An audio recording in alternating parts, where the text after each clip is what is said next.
There are 4 electrophysiology nurse navigators that cover AFib ablations across all Sanger Heart and Vascular Institute offices. Nurse navigators are here to assist with coordination leading up to your ablation, and we will be following your case for 30 days after the procedure. Our biggest goal is to help with your recovery after the procedure so that you can remain out of the hospital. The purpose of this short video is to review information you need to know in advance of your ablation, what to expect the day of the procedure, and discuss recovery expectations.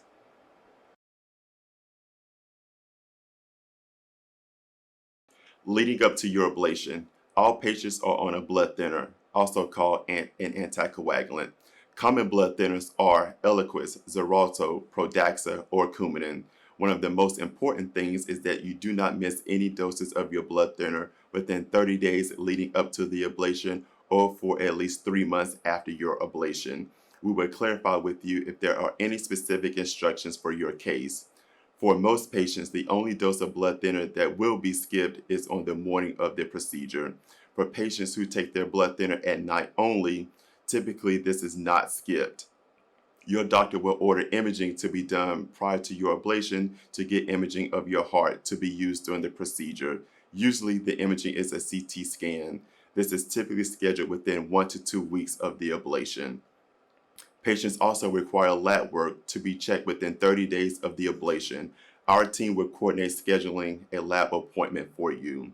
You may have a video visit with one of the nurse navigators a few days prior to your ablation to review key information such as arrival time, procedure start time, additional medication instruction, and to answer any questions.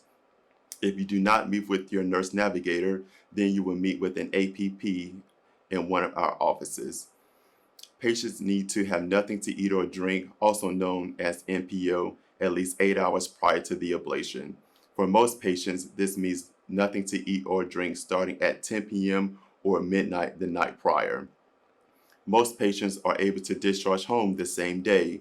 Please make arrangements to have a responsible adult drive you to and from the procedure and stay at home with you the first night after the ablation. This is required to be discharged the same day. We encourage patients to pack a small overnight bag in case you're asked to stay overnight for observation. This bag can be left in the car and your driver can bring the items to you if needed.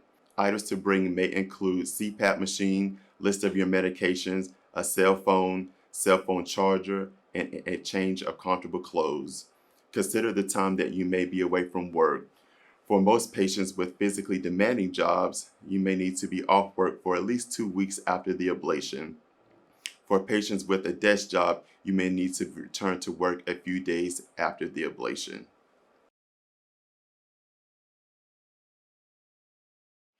Please review the location of your procedure and parking instructions, which are included in the procedure information document you received. It's very important that you arrive on time.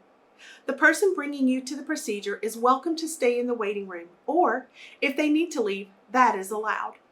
Your contact person will receive a call from a staff member on your progress and your expected discharge time. Once you check in, you will be brought to the pre-procedural area where you will get into a hospital gown. IVs will be placed, and your groin sites will be prepped. You will speak with a member of the anesthesia team, as well as your physician before being taken back to the procedure room. Once you are prepped for the procedure, you will be brought to the electrophysiology lab where the ablation is performed. You will be put to sleep for the ablation under general anesthesia, and small catheters will be inserted on the right and left side of your groin. The ablation procedure typically takes around 3 hours. After the ablation is complete, the catheters will be removed and you will slowly wake up and be brought to the recovery room.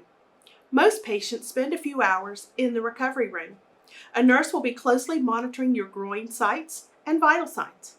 After your bed rest time is up, the nurse will encourage you to get up, walk around, and use the bathroom.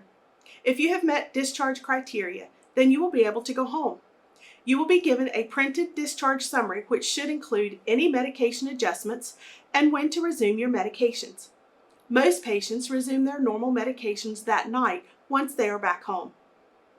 If for any reason the physician feels you may need a night of observation in the hospital, then you will be kept overnight and your family or friend may join you once you're in a hospital room.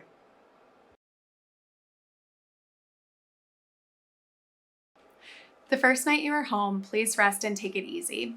You will likely feel drowsy after having anesthesia, and you may have a sore throat from the breathing tube that was used. It is recommended that you eat a plain, light meal your first night. If your throat is sore, a cold popsicle or ice chips may be soothing, or warm tea with honey may help as well. We ask that you take a few days before driving so that anesthesia is fully out of your system and you are safe to get behind the steering wheel. Chest discomfort can be very normal after the procedure due to inflammation. For most patients, this may feel like achiness, soreness, tightness with a deep breath. Some patients report this feels worse at night. Discomfort should improve over the first few days.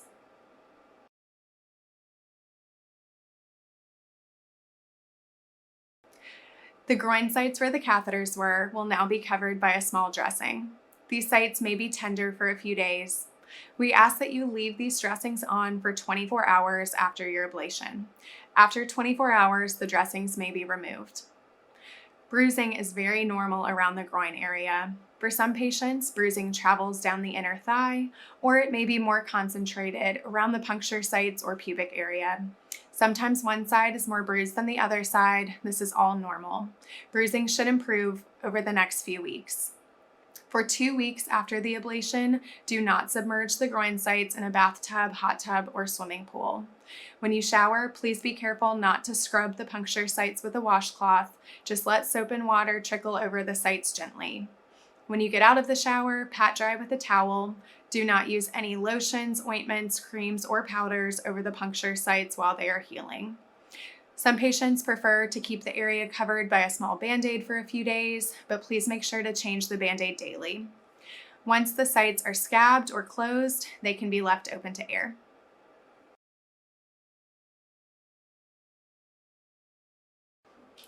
For activity restrictions, we ask that patients avoid any strenuous activity for 2 weeks while the heart and groin sites are healing.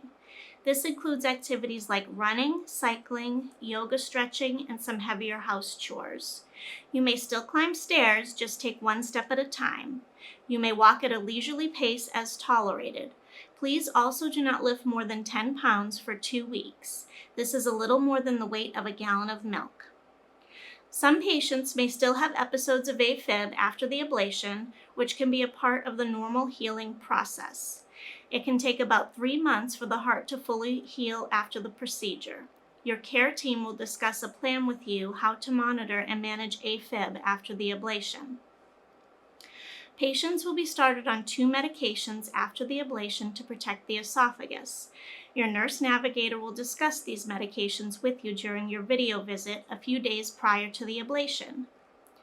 Again, please remember it is very important to not miss any doses of your blood thinner for any reason for at least 3 months after the ablation. Keep this in mind when scheduling any elective procedures such as dental work.